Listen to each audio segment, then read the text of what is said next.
Assalamualaikum warahmatullahi wabarakatuh. Kami dari kelompok 3 akan mempresentasikan mengenai unsur hara natrium.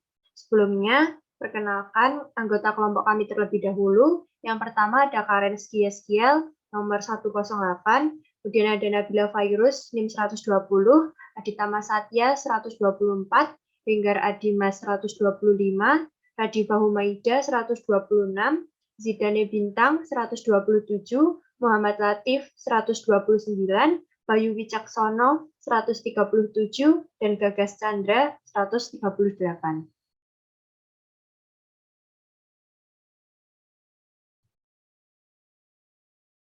Yang pertama ada pengertian natrium. Natrium adalah unsur keenam paling melimpah di kerak bumi dan bersifat lunak dan sangat reaktif. Natrium merupakan unsur hara mikro dan fungsional. Artinya, tanpa natrium, tanaman mampu tumbuh normal, akan tetapi dapat menjadi unsur hara esensial untuk tanaman tertentu. Peranan unsur hara natrium. Yang pertama, pada tanaman tertentu, natrium dapat menggantikan fungsi unsur hara kalium. Yang kedua, dibutuhkan dalam tanaman C4 seperti padi. Yang ketiga, membantu pertumbuhan umbi dan mencegah pembusukan umbi. Yang keempat, mengatur keseimbangan air. Dan yang terakhir, sebagai keseimbangan ion pada regulasi energi untuk membuka dan menutupnya stomata. Selanjutnya ada karakteristik natrium. Natrium bisa dikatakan sebagai logam lunak berwarna putih, keperakan, dan reaktif. Natrium memiliki karakteristik sangat mobile dan mudah larut dalam air. Natrium juga berpengaruh pada sifat fisik tanah. Konsentrasi natrium yang tinggi dapat menyebabkan gangguan pada metabolisme tanaman.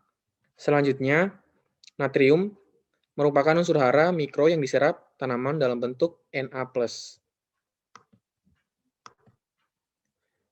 Selanjutnya ada mekanisme penyerapan natrium. Dibagi atas dua, yaitu aktif dan pasif. Yang aktif perlu adanya energi atau respirasi atau fotofosforilasi. Kemudian yang pasif atau apoplastik, difusi di daerah water-free space atau order space, dan bisa juga melalui pertukaran ion di daerah donan free space. Selanjutnya ada siklus natrium, yang mana natrium itu merupakan unsur yang kebanyakan ditemukan di laut, dan kandungan natrium yang ada di laut akan mengalir ke sungai, kemudian diserap oleh tanaman, yang selanjutnya tanaman tersebut dimakan oleh hewan, yang kemudian menjadi feses hewan, dan akan diurai oleh bakteri dan dekomposer yang akan menghasilkan natrium. Lalu natrium akan kembali digunakan oleh tanaman. Selanjutnya ada pengelolaan hara natrium. Untuk kadar normal natrium dalam tanah yaitu 0,03 ME kali 100 pangkat min 1, di mana natrium tidak akan menunjukkan gangguan metabolisme pada tanaman. Natrium juga dapat menggantikan fungsi K, yaitu dalam peningkatan turgor sel, dapat melepaskan K terfiksasi menjadi K tersedia di dalam tanah merah, tanah hitam, dan aluvial.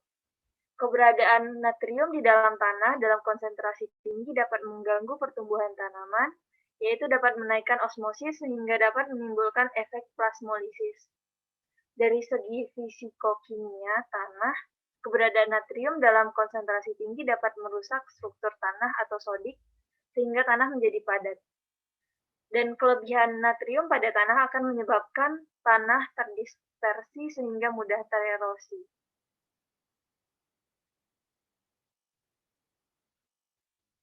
Dan yang terakhir adalah faktor yang mempengaruhi adanya natrium. Yang pertama itu adanya pH. Semakin tinggi pH, ketersediaan natrium akan menurun. Sebaliknya, semakin rendah pH, maka natrium yang akan tersedia lebih banyak dengan peningkatan keasaman. Yang kedua, ada volume curah hujan, mampu mempengaruhi pelindihan pada natrium.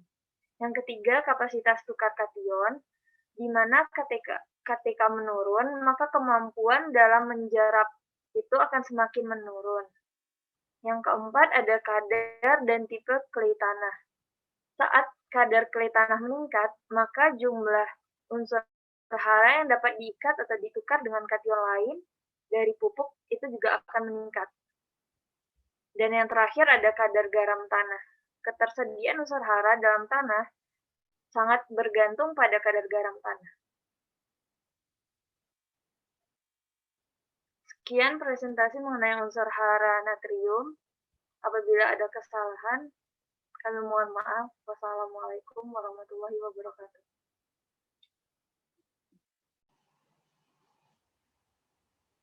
Yang selanjutnya yaitu molybdenum.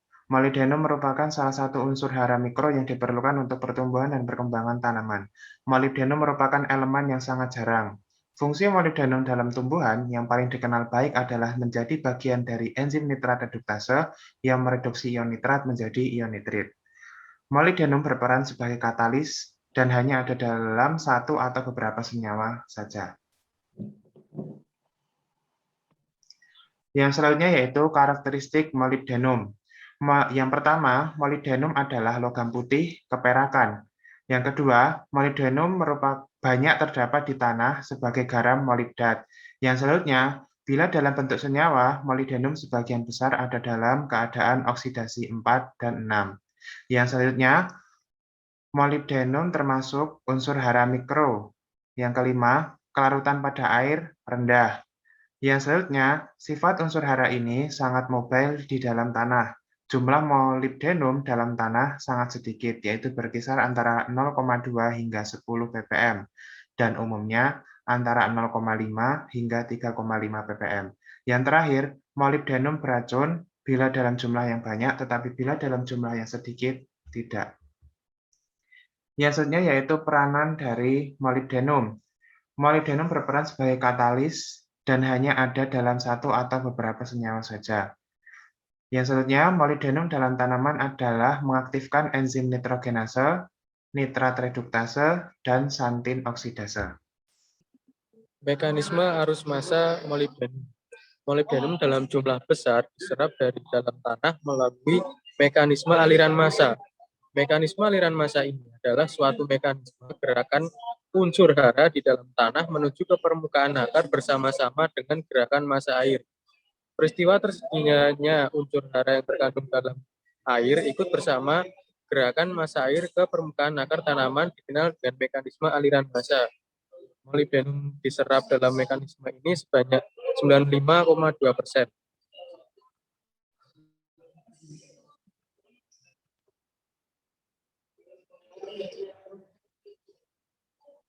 Kemudian siklus molybdenum pada tanah dan tanaman itu terjadi pada tanah yang diambil oleh akar pohon dan diendapkan pada daun. Selanjutnya daun ini akan jatuh ke tanah dan akan membusuk. Nah, saat membusuk itu, daun akan melepaskan molybdenumnya ke dalam tanah.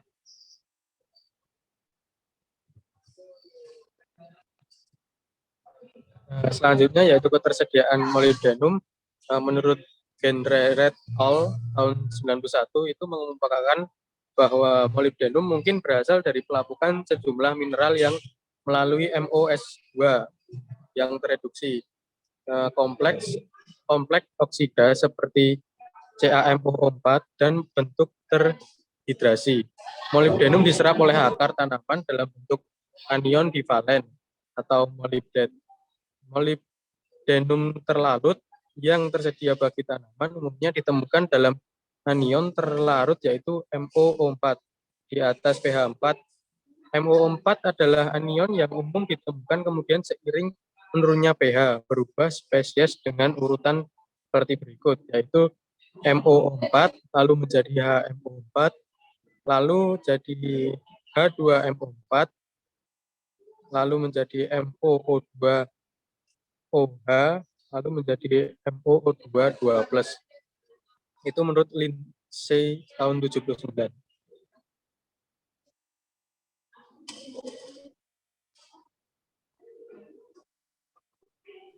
Selanjutnya yaitu kandungan molybdenum pada beberapa jenis tanah.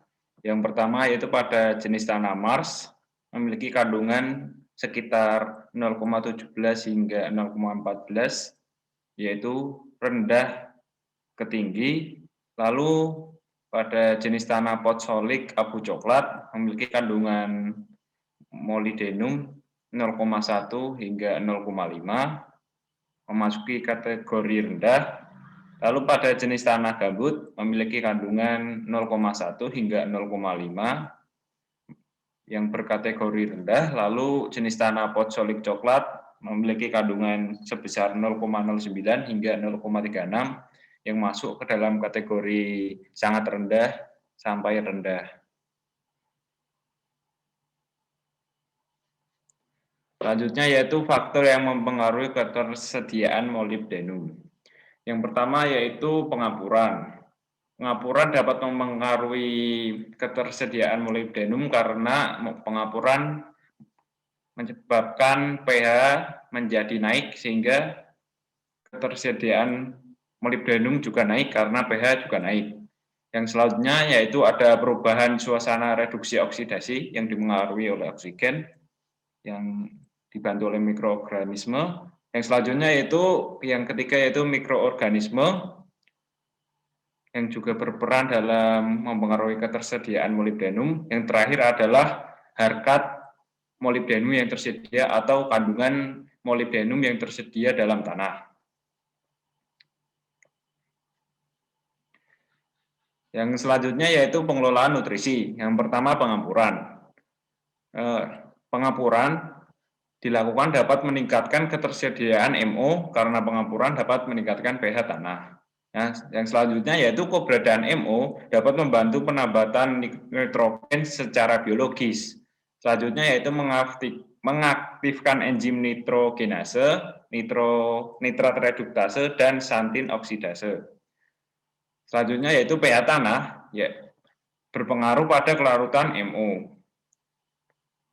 Selanjutnya yaitu aplikasi MO, yaitu dibutuhkan dalam jumlah sedikit, karena jika diaplikasikan dalam jumlah banyak bisa menyebabkan keracunan pada tanaman. Sekian dari kami, jika ada pertanyaan bisa ditanyakan. Terima kasih. Assalamualaikum warahmatullahi wabarakatuh.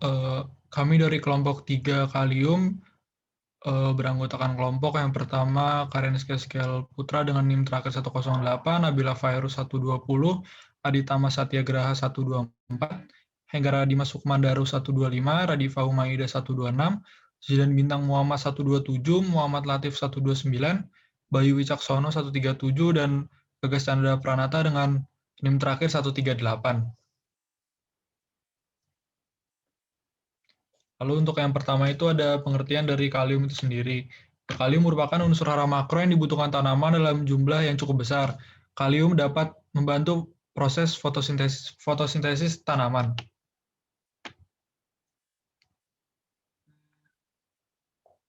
Peranan dari kalium sendiri itu yang pertama meningkatkan proses fotosintesis, yang kedua mengefisienkan penggunaan air, yang ketiga mempertahankan turgor, yang keempat membentuk batang yang lebih kuat sebagai aktivator bermacam sistem enzim. Lalu yang kelima meningkatkan ketahanan tanaman terhadap penyakit. Lalu untuk karakteristik dari kalium sendiri itu yang pertama berbentuk logam lunak berwarna putih, teroksidasi dengan sangat cepat dengan udara, sangat reaktif terutama dalam air, diserap tanaman dalam bentuk K+, dan ketersediaan ditentukan pH dan kejenuhan basah.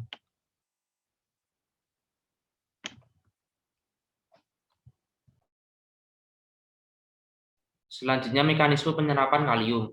Mekanisme penyerapan kalium penyerapan kalium mencakup aliran massa, difusi, dan intersepsi akar menurut Tarigan tahun 2003.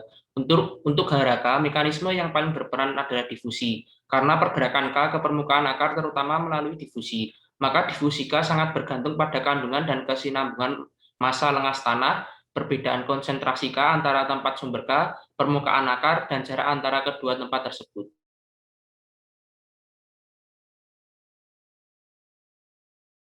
Selanjutnya ada siklus kalium. Yang pertama siklus kalium geokimia. Pertama, kalium ditambang dari litosfer untuk pembuatan pupuk.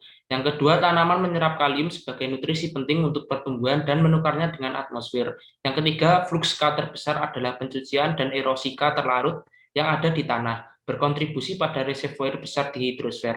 Yang keempat, proses evaporasi dan presipitasi menukar K terlarut antara hidrosfer dan atmosfer. Yang kelima, K diendapkan dalam sedimen laut dan tersubduksi untuk kembali ke litosfer, di mana dapat ditambang untuk pupuk atau dilakukan untuk kembali ke tanah. Yang keenam, beberapa nilai fluks dan reservoir tidak dapat ditemukan. Yang ketujuh, satuan dalam TG per tahun untuk fluks dan satuan reservoir adalah TG. Ketebalan tanah mewakili nilai fluks relatif.